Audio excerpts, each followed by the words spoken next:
प्रार्थना। संगच्छध्वं संवदध्वं समवो मनांसि जानताम् देवाभागं यथा पूर्वे सज्जानानाम् उपासते।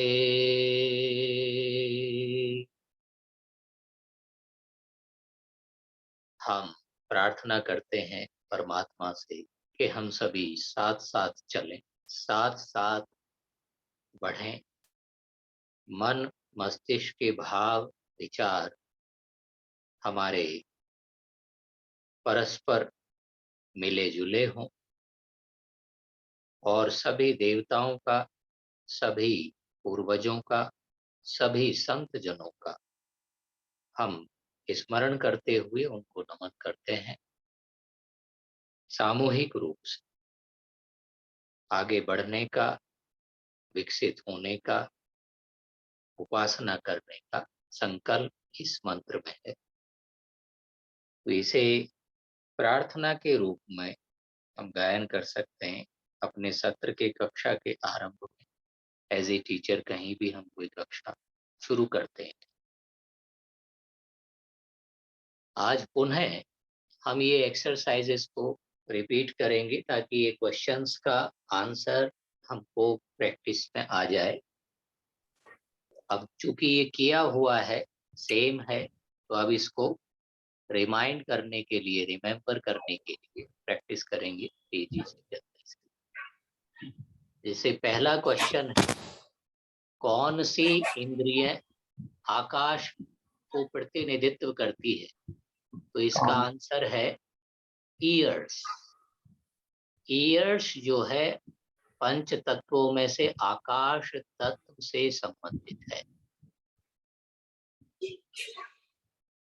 नेक्स्ट क्वेश्चन है, सूक्ष्म व्यायाम किस किस को उत्तेजित करता है? नीचे ऑप्शंस दिए हैं।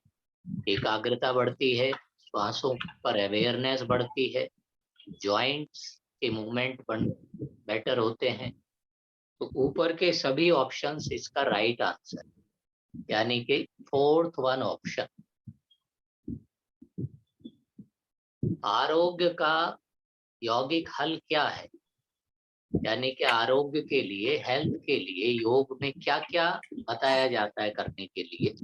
तो सामने ऑप्शंस हैं, जीवन शैली में परिवर्तन, आहार में संयम, मनोरंजन में संयम। ऊपर के सभी तीनों ऑप्शंस। तो इसका चौथा जो है, ऊपर के सभी तीनों ऑप्शंस आंसर है।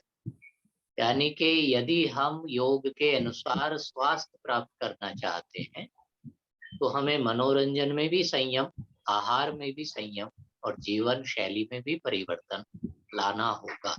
तो ऊपर के सभी ऑप्शंस सही हैं। फोर्थ वन ऑप्शन इसका आंसर। नेक्स्ट है, हठ योग कौन से योग का प्रवेश द्वार है? तो हठ योग तंत्र योग का, राजयोग का, ज्ञान योग का, किसका प्रवेश द्वार है? प्रवेश द्वार माने जो हठ योग करेंगे स्वाभाविक रूप से वो इस योग, दूसरे योग में भी बढ़ते जाएंगे। यानी कि हठ योग करने से किसकी तैयारी हो जाती है? इसका आंसर है राज योग। हठ योग से राज योग की तरफ हम प्रवेश कर जाते हैं।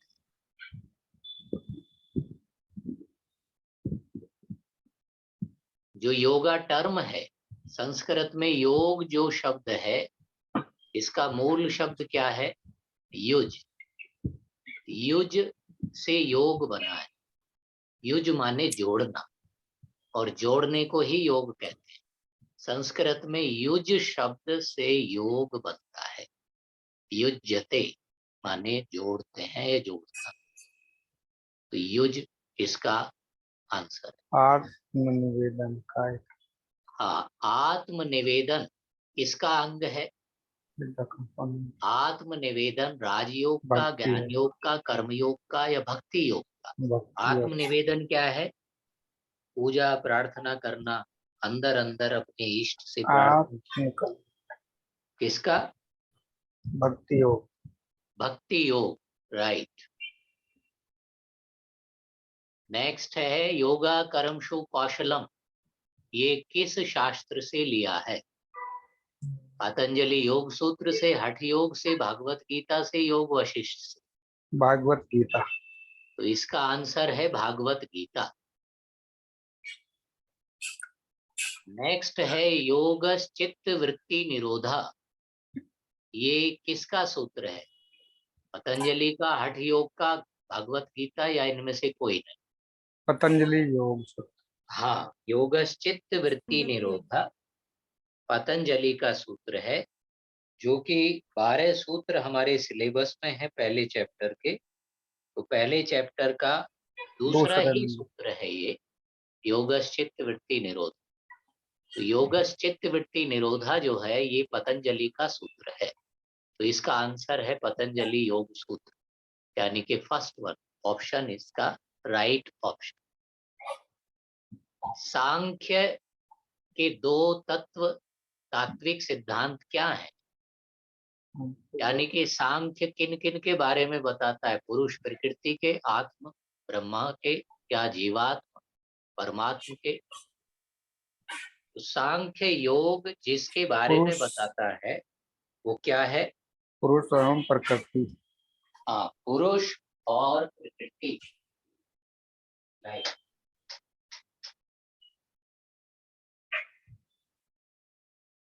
सांख्य योग किनका लिखा हुआ है?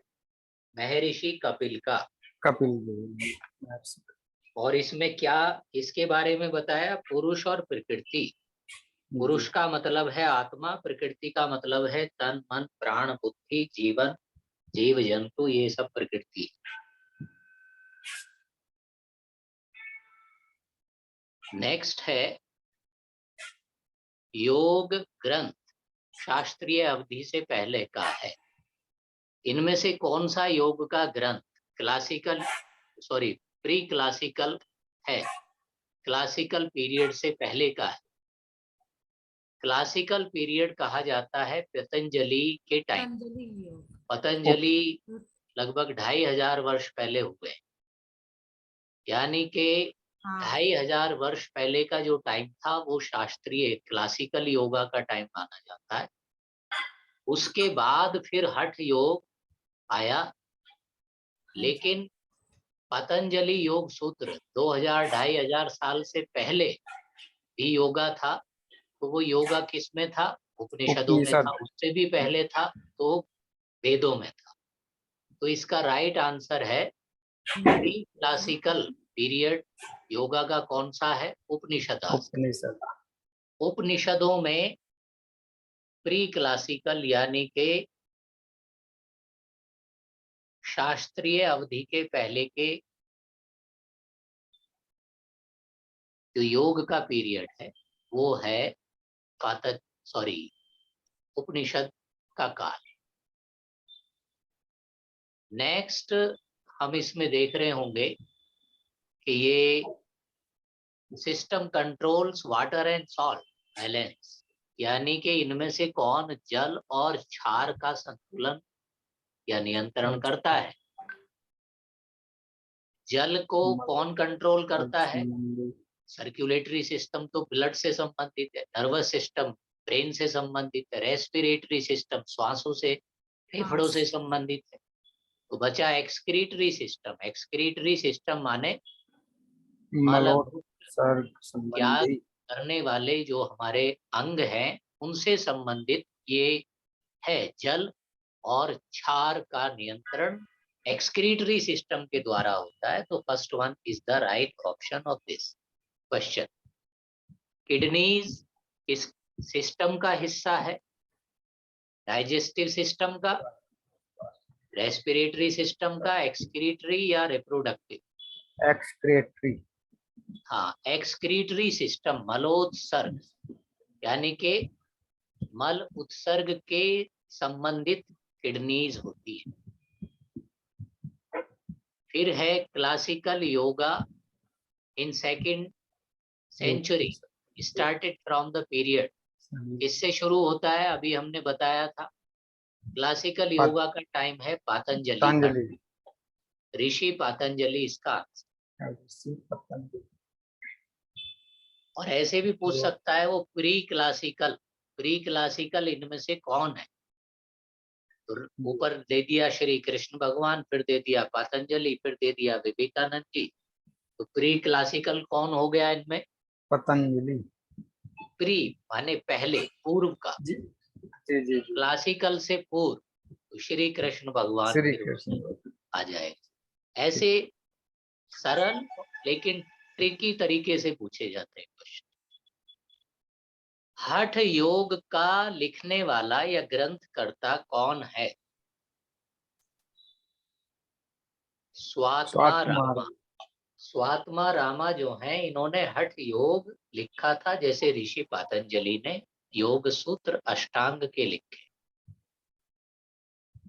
मेंटल हाइजीन के लिए हमें क्या क्या चाहिए? ध्यान, दान, यम नियम या कुछ नहीं ऊपर से जो ऑप्शन से? यम एवं यम नियम। यम नियम से हमारा मन मस्तिष्क सधता है, संतुलित हो जाता है। हाँ। मित आहार में हमें क्या क्या करना चाहिए? 3/4 आहार लेना चाहिए, यानी कि फुल नहीं भरना चाहिए पेट को, कुछ खाली रखें। भगवान को समर्पित करके ही भोजन करना चाहिए, भोग लगा करके या समर्पित करके, या थोड़ा अंश निकाल दिया। कई बार गांवों में हम देखते हैं गाय को खिला देते हैं एक टुकड़ा या एक रोटी, या सबसे पहला टुकड़ा किसी जीव जंतु को डाल देते हैं। चींटियों को थोड़ा सा निकाल के अलग, या चिड़ियों को टुकड़े करके डाल दिए जाते हैं रोटी के। तो अन्न का, भोजन का सेवन करने से पहले पहले भोग लगा देना, ये भगवान को समर्पण करके भोजन करना है। और ठीक तरह से पका हुआ भोजन, घी में सात्विक बना हुआ भोजन। तो ऊपर के सभी तीनों, ऊपर के सभी ऑप्शंस इसके आंसर है, यानी कि फोर्थ वन ऑप्शन आंसर है।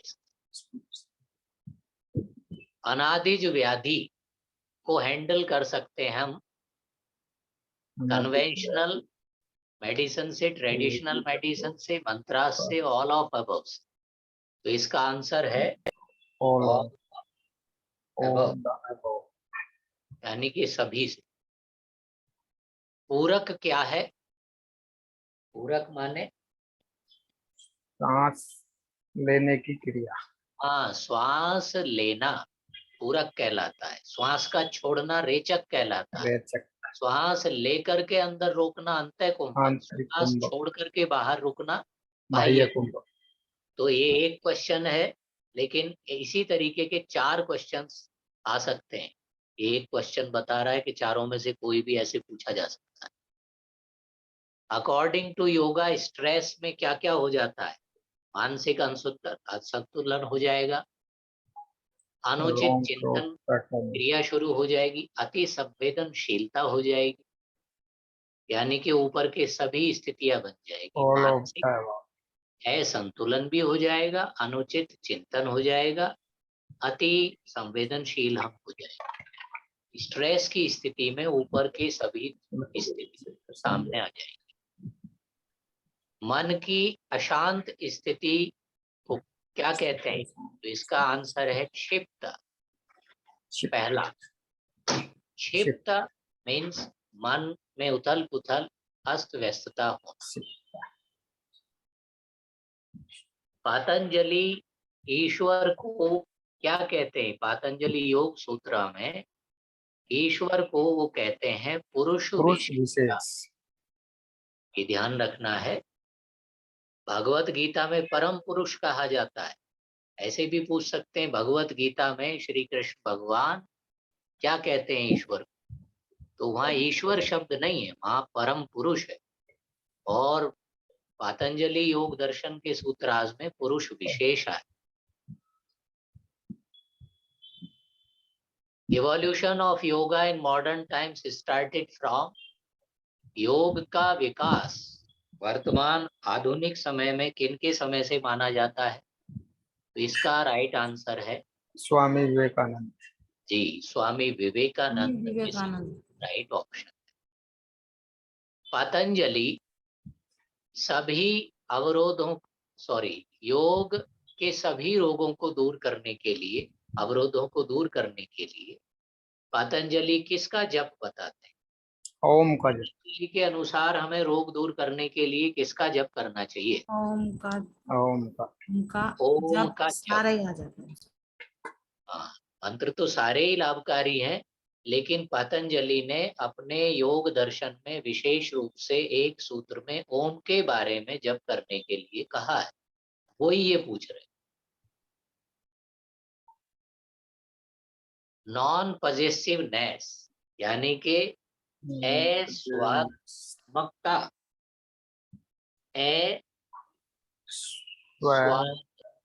तत्वात्मकता। अस्वामत, अस्वामत माने अस्वामी होना, यानी कि हम उसके स्वामी नहीं हैं, हमें उस पर अधिकार नहीं। इसका मतलब क्या है? अपरिग्रह। अपरिग्रह मीन्स है स्वैत्वात्मकता, यानी कि नॉन पॉजेसिवनेस। थियोरी ऑफ पंचकर्म पंचकोशा, पंचकोश की थ्योरी कहाँ से आती है? पंचकोश के बारे में किस शास्त्र में लिखा है? उपनिषदों में लिखा है, और ये चारों ही उपनिषद। उपनिषद में भी तैत्तिरीय उपनिषद में लिखा है। 5 कोश कौन कौन से हैं?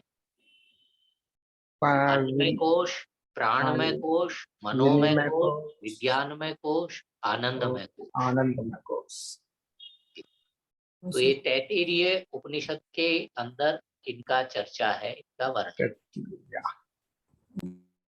पथ्य यानी कि पथ्य का अर्थ क्या है? Prescribed food. अपथ्य लिखा होता तो प्रोहिबिटेड हो जाता, निषिद्ध, यानी कि जिसको मना किया है।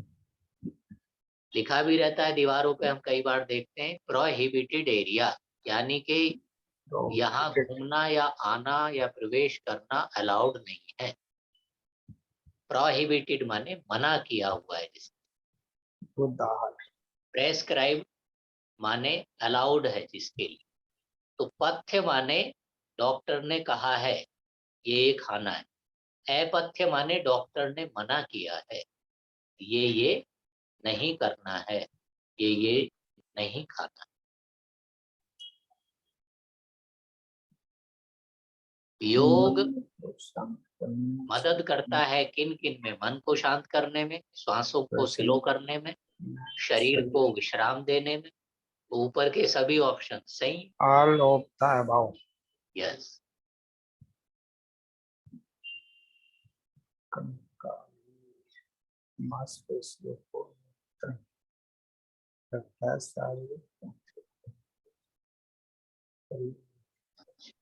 बता दो नेक्स्ट क्या है? Skeletal muscles are controlled bye.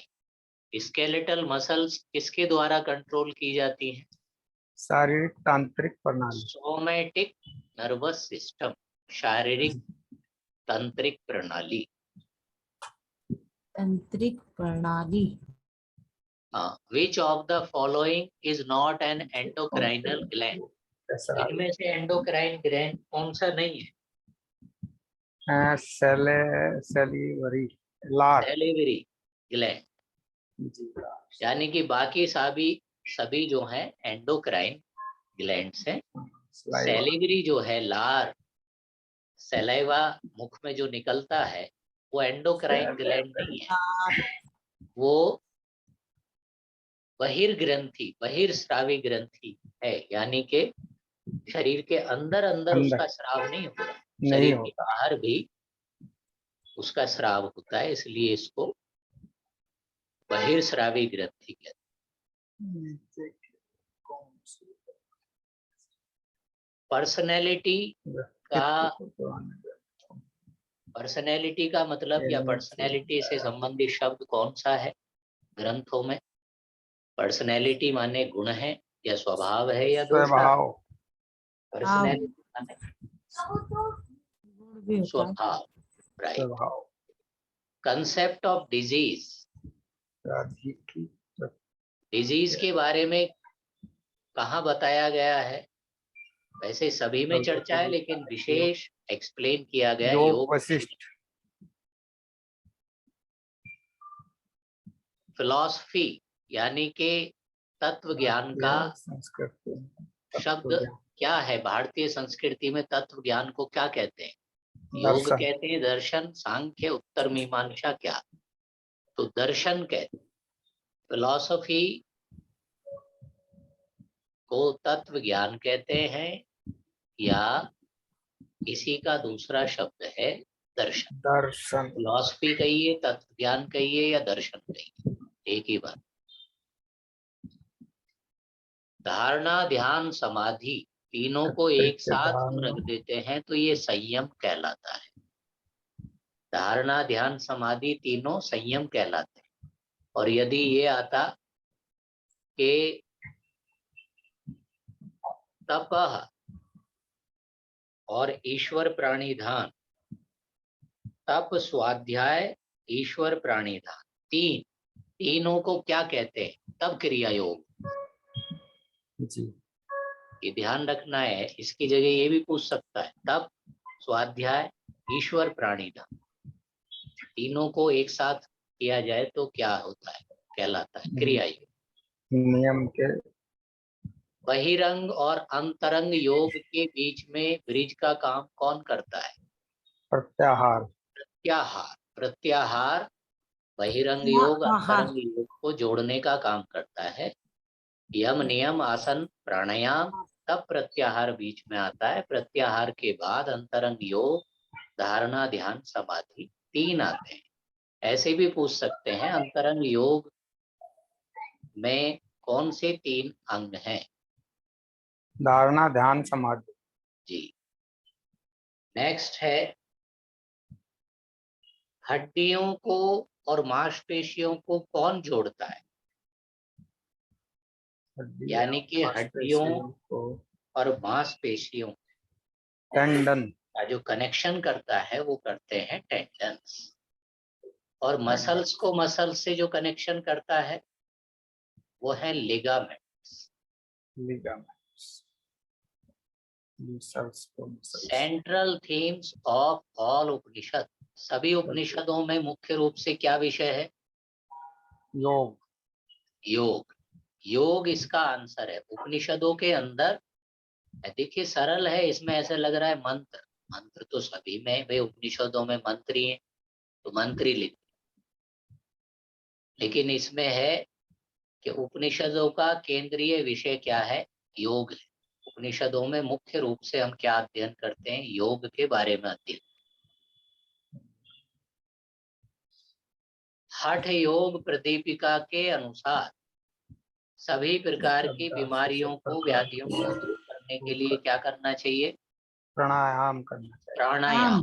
प्राणायाम। ये हमें ऐसे ध्यान रखना पड़ेगा, ऐसे कहने से काम नहीं चलेगा, ये तो हमें नहीं आता, नहीं आता, इसीलिए हम इसको सुन रहे, समझ रहे, ताकि हमें ये पता लग जाए कि अच्छा हठ योग में एक कहीं कोई सूत्र है, उसमें ये लिखा है कि बीमारियों को, सभी बीमारियों को दूर करने के लिए प्राणायाम करना आवश्यक है। उसी पॉइंट को ये पूछता है। विक्षुब्ध और विक्षिप्त डिस्टर्ब और डिस्ट्रैक्टेड माइंड में क्या क्या Distracted होता है? उदास उदास मनोदशा, उदास विषाद कांपता हुआ शरीर शरीर लयहीन और डिस्टर्ब श्वसन क्रिया। All of the above all of above, fourth one इसका आंसर। यानी कि मन मस्तिष्क में डिस्टरबेंस होगा तो सारे काम होने लगे, शरीर भी कांपेगा, श्वास भी बिगड़ जाएगा, मन भी उदास और निराश रहने लगेगा। मनन जो है वो किसका कंपोनेंट है? राज राजयोग। राजयोग का हाँ, मनन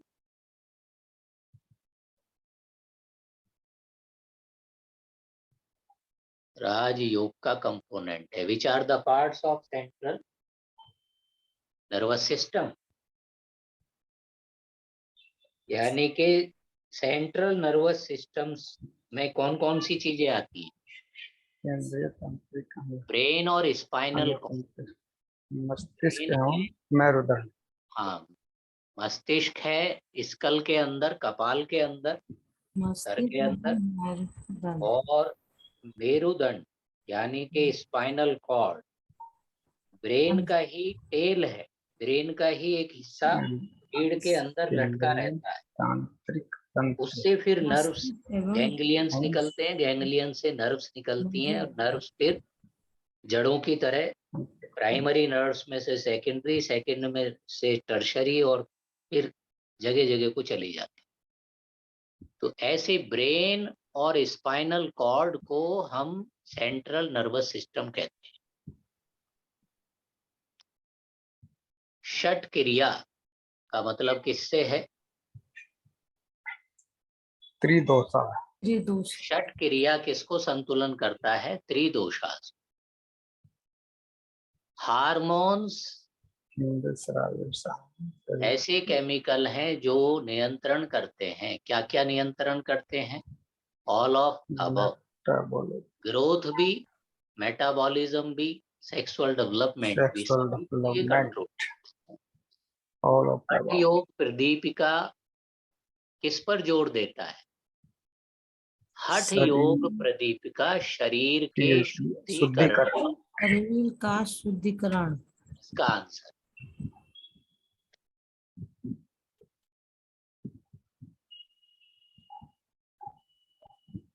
पल्मोनरी वेन्स ले जाती है, धमनियां ले जाती हैं। क्या क्या ले जाती है pulmonary way arteries? Oxygenated blood towards the heart, oxygen मिला हुआ ऑक्सीजन रक्त को हृदय की तरफ ले जाने का काम करती है और ले जाती है। ये पल्मोनरी। नेक्स्ट, सांख्य के ओरिजिनेटर कौन है? कपिला, ऋषि कपिल। ऋषि कपिल। कपिला, महर्षि कपिला। हाँ, सांख्य फिलॉसफी किनके द्वारा लिखी गई है? अगेन सेम है, ये भी महर्षि कपिल। ऋषि कपिल। आदि गुरु किसको कहा है? शिव को। शिव को। हाँ, शिव को आदि योगी या आदि गुरु कहा गया है। जो साधना पाद चैप्टर है वो क्रिया योग से शुरू होता है जी। पहले सूत्र में, यानी कि दूसरा चैप्टर है। 4 चैप्टर्स हैं। समाधि, पातंजलि सूत्र के, पातंजलि दर्शन के 4 चैप्टर्स हैं। 4 में से पहला है समाधि पाद, दूसरा है साधना साधन पाद, पाद, तीसरा है तीसरा है, विभूति पाद, चौथा है कैवल्य। कैवल्य। तो दूसरा जो चैप्टर है साधना पादा, इसकी शुरुआत होती है क्रिया योग के बारे में बताते हुए। और क्रिया योग क्या है? तपः, स्वाध्याय, ईश्वर, प्राणी, धाना। देखिए वो ऊपर तीनों ही दिए हुए हैं। जी। तप, तीनों के स्वाध्याय, तीनों को एक साथ शुरुआत की गई है एक सूत्र, बाद में फिर अलग अलग बताया।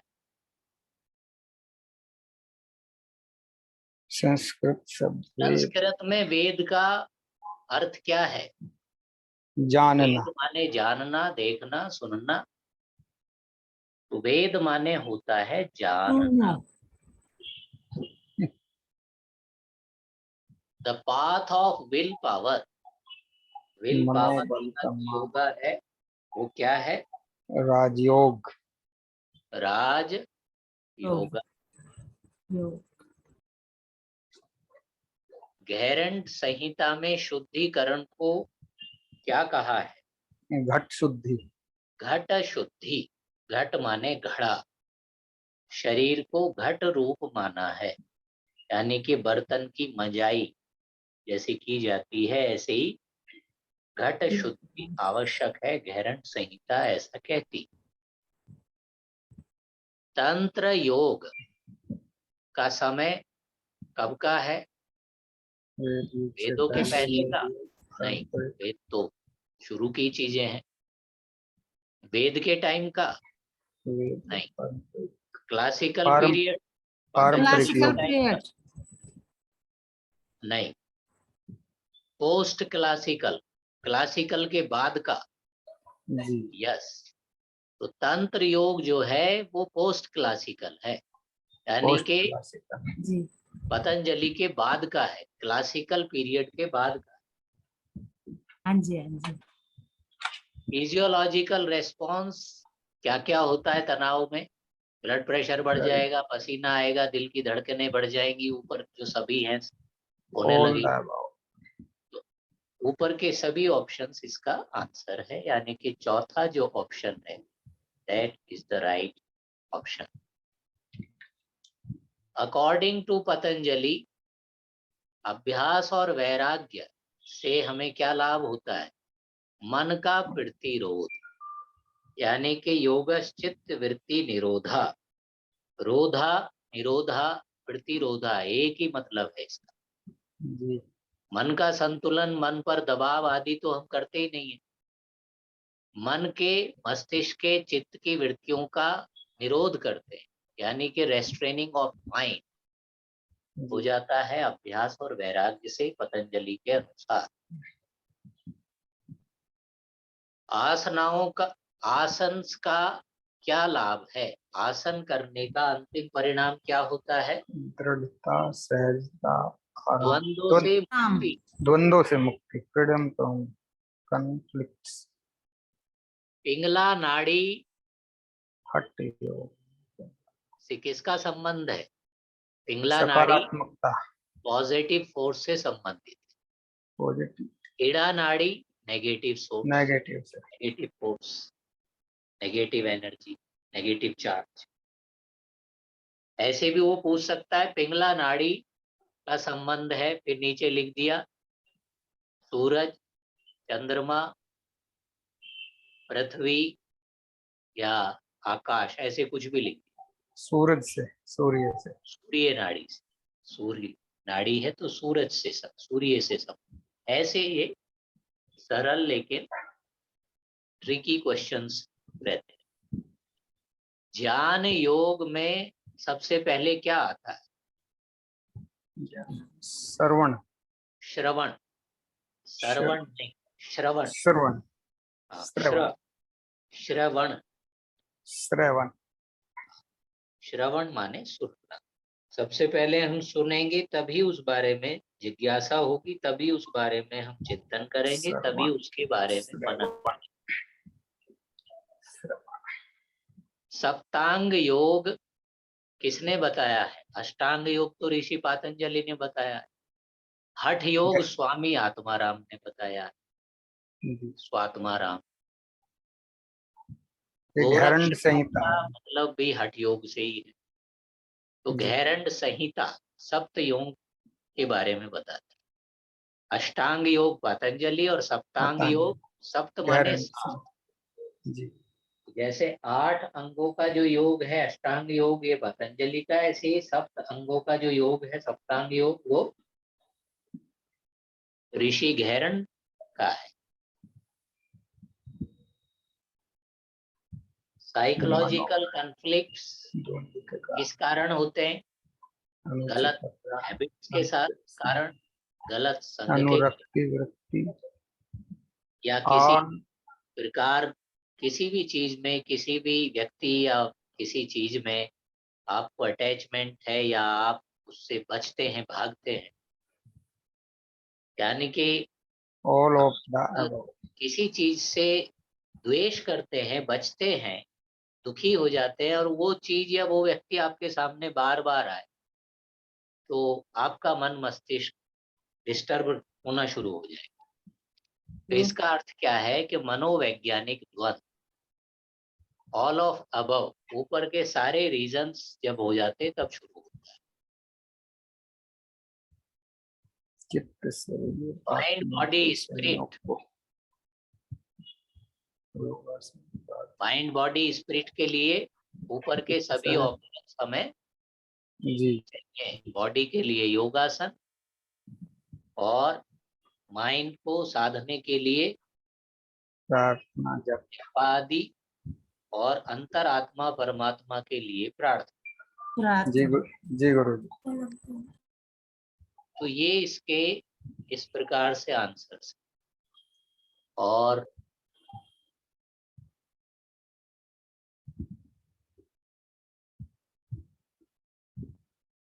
इसमें कई आंसर ऐसे भी रहते हैं कि सामान्य व्यक्ति यदि देखेगा या पढ़ेगा तो उसके आंसर, जैसे आपका बीमारियों के बारे में पूछ लिया कि बीमारियों के बारे में, व्याधियों के बारे में किस शास्त्र में लिखा है, तो आप गीता पढ़ते हैं तो उसमें भी थोड़ा सा लिखा है और पतंजलि में तो स्पष्ट ही कई सूत्र हैं और गैरंट संहिता में भी लिखा है, योग वशिष्ठ में भी लिखा है। लेकिन ये उसको मानते हैं कि इनके अनुसार, योगा लेवल 1 के अनुसार, आयुष मिनिस्ट्री के अनुसार, व्याधियों के बारे में बताने वाला शास्त्र इनके अनुसार है योग वशिष्ठ। तो हम योग वशिष्ठ को ध्यान में रखें। ऐसा ही एक क्वेश्चन था कि अनादिज व्याधि क्या है? हाँ, व्याधि जो है, व्याधियों को हम किस किस प्रकार की औषधियों से कंट्रोल कर सकते हैं? तो इसका है हाँ, व्याधि can be handled through conventional medicine. कौन सी व्याधि कन्वेंशनल मेडिसिन से हम कंट्रोल कर सकते हैं? कौन सी बीमारी? अनादिज व्याधि, अनादिज व्याधियों को हम कन्वेंशनल मेडिसिन से कंट्रोल कर सकते हैं, ये इसका आंसर। ऐसे ही अनादिज व्याधि कैन बी हैंडल्ड थ्रू, अनादिज व्याधि हम कन्वेंशनल, इसमें कन्वेंशनल मेडिसिन से हम कंट्रोल कर सकते हैं, यानी कि अनादिज व्याधि को कन्वेंशनल मेडिसिन से हम डील कर सकते हैं, हैंडल कर सकते हैं। तो अभी और कुछ मैं क्वेश्चंस बोलता हूँ, उसके आंसर भी मैं साथ साथ बताऊंगा, आप लिखते रहेंगे और ये रिकॉर्डिंग में तो रहेगा ही बात। जैसे पूरक माने क्या है? सांस को लेना। पूरक माने श्वास का लेना। इनहेल का। हाँ, ऐसे ही मेडिटेशन करने से कौन से कोश पर प्रभाव पड़ता है? अन्नमय कोश, मनोमय कोश, आनंदमय कोश। तो इनके अनुसार आनंदमय कोश पर ये प्रभाव उसका मानते हैं। ऐसे ही हठ योग किसके द्वारा लिखा गया है? तो स्वामी आत्मा रामा, स्वात्मा राम। स्व आत्मा राम, इसका आंसर। और न्याय दर्शन के ओरिजिनेटर कौन है? ऋषि गौतम। ऐसा ही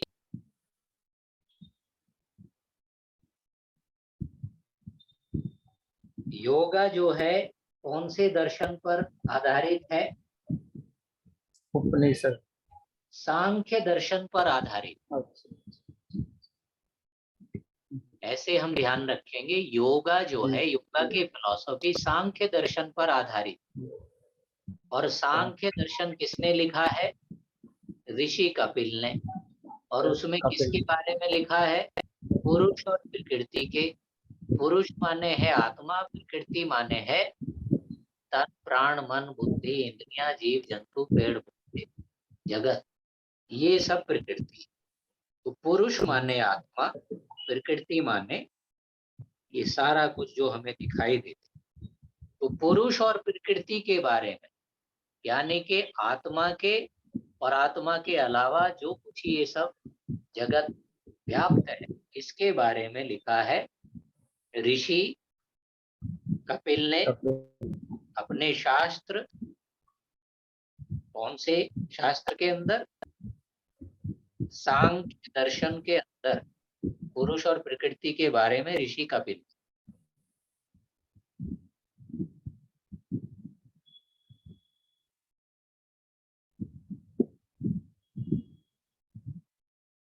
ऐसे ही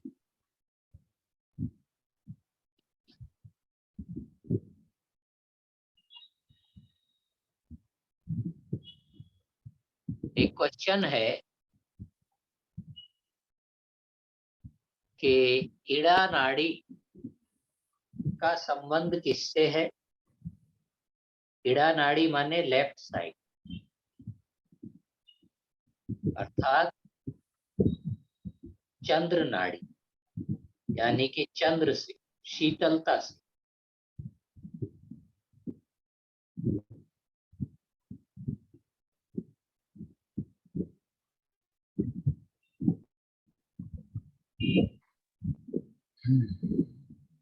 हठ योग कहाँ से लिया गया है? हठ योगा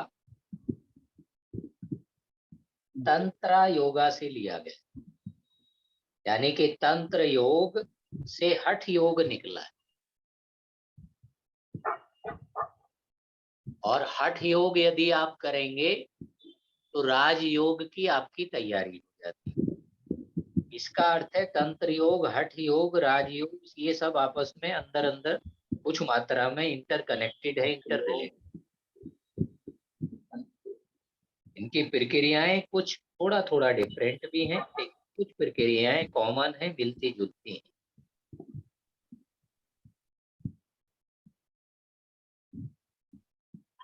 प्रभु का या ईश्वर का या भगवान का नाम जपना क्या कहलाता है? जप। ईश्वर का नाम जपने को हम, यानी कि प्रभु के नाम को रिपीट करते रहे, उसको हम जपा कहते हैं।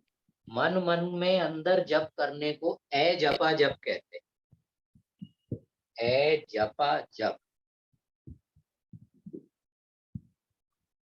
घेरंड संहिता, जैसे पातंजलि योग तो अष्टांग योग के बारे में बताते हैं, ऐसे ऋषि घेरंड किस कौन से योग के बारे में बताते हैं? सप्तांग। सप्तांग योग। और एक और भी शब्द है घटस्थ योगा। घट माने घड़ा, यानी कि वो घटस्थ योगा भी कहते हैं अपने योग।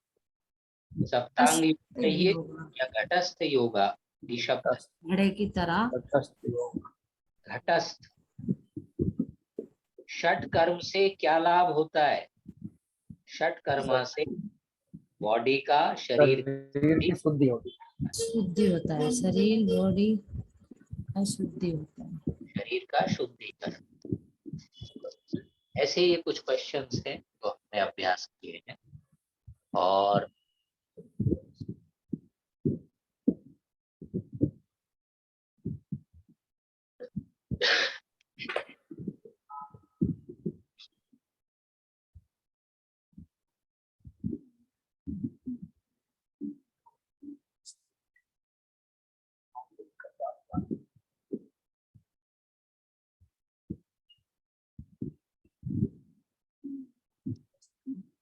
अब जैसे हमने पहले प्रार्थना हम बोलते हैं, तो प्रार्थना भी कई तरह की हैं जो हमने आपको अभ्यास कराई। जैसे आपसे पूछा भी जा सकता है, जब इंटरव्यू या प्रैक्टिकल होगा एग्जाम, तो आपसे कहा जा सकता है कि एक प्रार्थना बोल के सुनाइएगा, या ये कहा जा सकता है कि आप योग की क्लास को शुरू कीजिए। कैसे शुरू करेंगे एज ए टीचर? तो आप मंत्र बोल कर। आसन की स्थिति ठीक बनाइए, मुद्राज रखिए, हाथों रीढ़ सीधा रखिए, नेत्र बंद कीजिए। ये सब ऐसे बताना पड़ेगा। ओम का चैंटिंग कीजिए, तब फिर प्रार्थना कीजिए। और वो फिर कह सकते हैं फिर क्या करें, प्रार्थना कर ली अब क्या करें? तो आप कह सकते हैं कि अब योगासन करें, तो गलत हो गया। पहले सूक्ष्म व्यायाम सूक्ष्म करें, व्यायाम। सूक्ष्म क्रियाएं करें। तो इससे पता लग जाएगा कि आपको कितना शिक्षण प्रशिक्षण और अभ्यास है, आप टीचिंग के कितने तैयारी आपकी है। तो पहले इंटरव्यू कम मिनट्स का होता था, अभी इंटरव्यू और प्रैक्टिकल अच्छा 15-20 मिनट्स लेते हैं, और उसमें पैनल में 3 मेंबर्स बैठे रहते हैं। उनमें 2 जूनियर एग्जामिनर होते हैं, एक मेन एग्जामिनर होते हैं, और तीनों एग्जामिनर मार्क्स देते हैं। और वो कैमरा जूम करके रखा होता है उन्होंने। हमें लगता है कि हम बहुत छोटे से दिख रहे होंगे, हमारा हाथ कैसे, पैर कैसे है, उंगलियां कैसे हैं, अंगूठा कैसे, उन्हें दिख नहीं रहा होगा इतनी दूर से। तो वो कैमरे को वहाँ स्क्रीन पे जूम करके देख लेते हैं पहले से ही।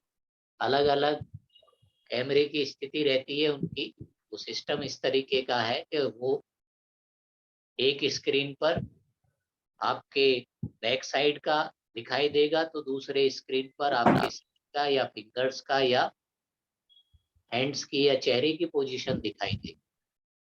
तो उस तरीके से वो ऑब्जर्व कर लेते हैं कि आपकी पोजीशन ठीक है, हाथों की पोजीशन ठीक है क्या, आप कितना झुके हैं, कितना मुड़े हैं, ये सब उससे देखने से वो समझ जाते।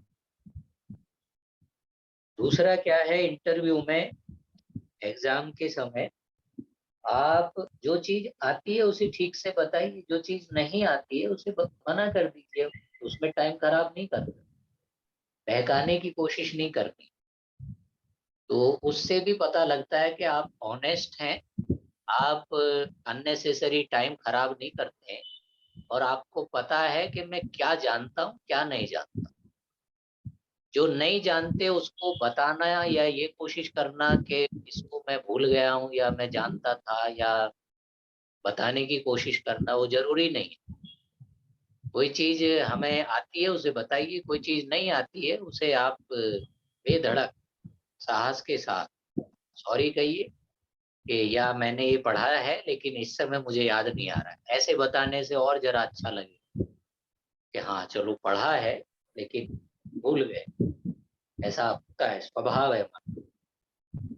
ऐसे भी कह सकते हैं कि ये मैंने पढ़ाई नहीं की। ऐसी भी कई चीज हो सकती है। तो उसमें ये देखा जाता है कि व्यक्ति कितना ऑनेस्ट, कितना सिंसियर है, और योग का तत्व इसके जीवन में, व्यवहार में, सत्य अहिंसा जो हम कहते हैं वो है भी, या बस ये बताने के लिए इसने रट लिया है, और बाकी इसके व्यवहार में सत्य आदि, ये अहिंसा आदि नहीं। ये चीजें भी उसमें नोटिस की जाए।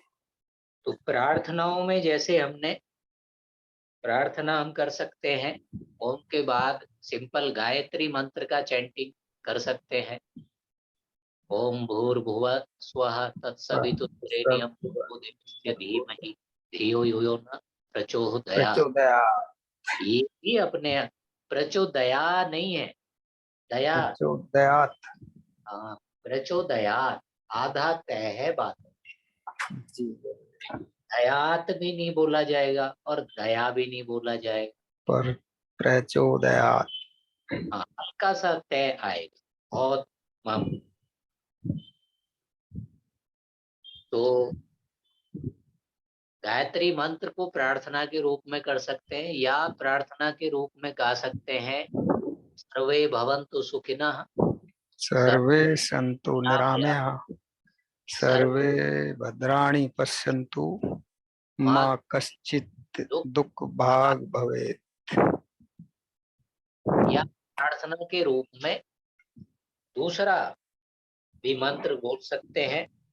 अस्तु संगच्छध्वं संगच्छध्वं समवो संवर्धं समवो मनासि जानताम् मनांसि जानताम् देवा भागम देवा भागम भागम यथा पूर्वे सज्जनानाम उपासते। उपासते।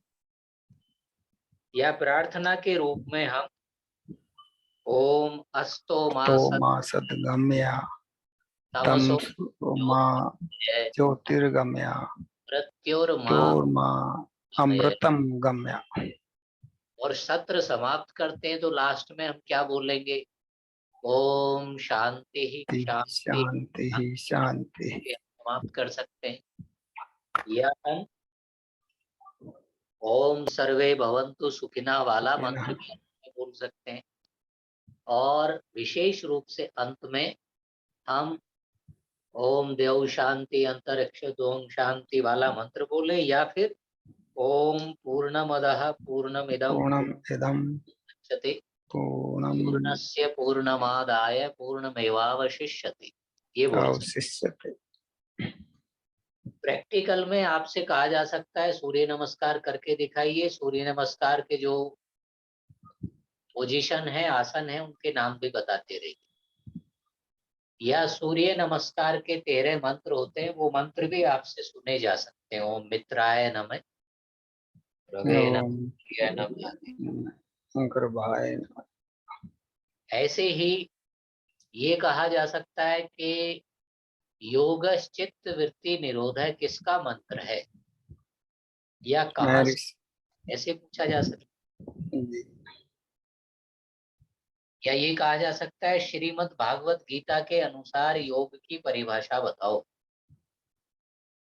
तो योगश्चित्त योगस्य चित्त नहीं उच्यते समत्वम योगा उच्यते। योग उच्यते ये भगवत गीता का है, और एक योगः कर्मसु कौशलम कौशलम ये भी श्रीमद् भागवत गीता का है। ऐसे हमें ध्यान रखना। अभी हम आने वाले 4-6 रोज ये अभ्यास करते जाएंगे। किसी दूसरे क्वेश्चन पेपर को अभी हम हल करेंगे। ये हमारा लगभग 60 क्वेश्चंस हैं, तो लगभग सभी हमको प्रैक्टिस हो गए। 1-2 बार बाद में भी इसे अपने आप भी रिपीट करेंगे, क्योंकि जिनका एग्जाम होता है उनको एक लिंक हम शेयर करेंगे। उस लिंक में ये क्वेश्चन पेपर मॉक टेस्ट आएगा, और मॉक टेस्ट आप देते जाएंगे। मॉक टेस्ट देने के बाद जब आप जमा करेंगे, सबमिट करते ही आपके 60 में से कितने मार्क्स आए वहां दिखेंगे भी, तो प्रैक्टिस हो जाएगी मॉक टेस्ट की। अभी तो हम करा रहे हैं, फिर आप अपने आप करेंगे मॉक टेस्ट जी। 2-3 बार कर लेंगे मॉक टेस्ट, तो आपकी तैयारी इसी में से हो जाएगी। कई बार सेम क्वेश्चंस आ जाते हैं, कई बार कुछ क्वेश्चंस इसमें से, कुछ दूसरे की नहीं, 1-2 क्वेश्चन पेपर्स में। तो अभी और हम 2-4 क्वेश्चन पेपर, 1-2 क्वेश्चन पेपर और भी भविष्य में करेंगे। तो किसी को और कोई प्रश्न पूछना है पूछ सकते हैं, फिर हम इस सत्र को समाप्त करेंगे। नेक्स्ट डे फिर कंटिन्यू रखेंगे।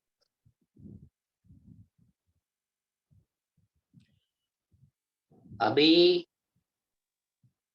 20 अगस्त में 1 या 2 मेंबर जो एग्जाम देना चाहते हैं वो बता दीजिएगा। 20 और 21 अगस्त उनका फॉर्म आज और कल में भरा जाना है। और जो 27 में एग्जाम देना चाहते हैं वो 2-4 रोज बाद अपने फॉर्म भर देंगे। और जो 3-4 तारीख में या उसके बाद एग्जाम देना चाहते हैं क्योंकि ऑनलाइन एग्जाम हर सैटरडे संडे को होते हैं। तो किसी भी सैटरडे संडे में जो आपको सुटेबल हो, जिसमें आपको लगता हो मैं तब तक तैयारी कर लूंगा, या उस समय मेरे पास समय होगा, या उससे पहले हम ये सब अभ्यास, प्रैक्टिस, स्टडी, रिपीटेशन कर चुके हों।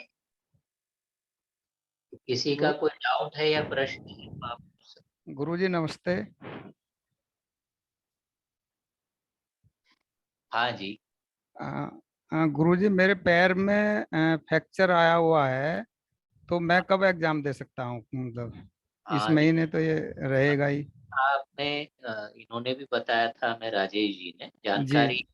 तो आप अभी फ्रैक्चर से पहले स्वास्थ्य लाभ ले लीजिए, ठीक हो जाइएगा। जी जी ठीक होने के बाद प्रैक्टिस कीजिए, थोड़ा थोड़ा हल्के हल्के एक्सरसाइजेस का। जी जब थोड़ा मूवमेंट ठीक हो जाए आपके शरीर का, आप एक्सरसाइज करने लगें, क्योंकि वहां तो करके दिखाना पड़ेगा। आप ये नहीं कह सकते हैं कि मुझे ये हो गया वो हो गया। जी तो जी जी। उसका पहले से ही आप भले ही 2 महीने बाद कीजिए, 1.5 महीने बाद कीजिए, ठीक तो ठीक। वो टाइम लेकर के चलिए। तो आपके बारे में हम ये मानते हैं कि अगस्त में हम नहीं कराएंगे, जी गुरुजी। आपको हम एग्जाम कराएंगे तो कराएंगे 10 सितंबर या जी 17-20 सितंबर के आसपास। जी जी जी। तब तक तो आप फॉर्म अ, भी तभी भरा जाएगा हाँ, गुरुजी? फॉर्म भले ही हम पहले भर देंगे, लेकिन डेट्स हम उसमें तभी की देंगे। ठीक है गुरुजी, ठीक ठीक। तो अभी हम फॉर्म भरेंगे ही नहीं, आपके जी लिए बाद में कर लेंगे फॉर्म की। ठीक है गुरुजी, ठीक। आपसे डिस्कस कर लेंगे कि आपको सूटेबल डेट्स कौन सी रहेंगी, जी सितंबर के लास्ट में हम करा लें। तो जी आपको जी 2 महीने, लगभग 1.5 महीना मिल जाएगा। जी जी जी। जी। ठीक है, धन्यवाद।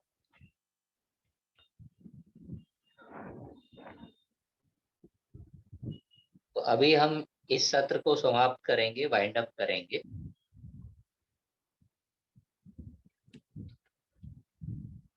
ओम पूर्णमदः पूर्णम इदं पूर्णात् पूर्णं दच्यते, पूर्णस्य पूर्णमादाय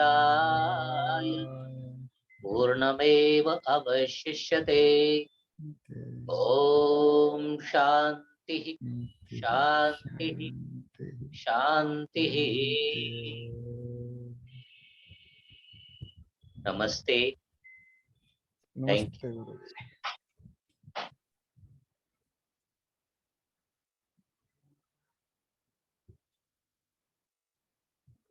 गुरुजी नमस्ते।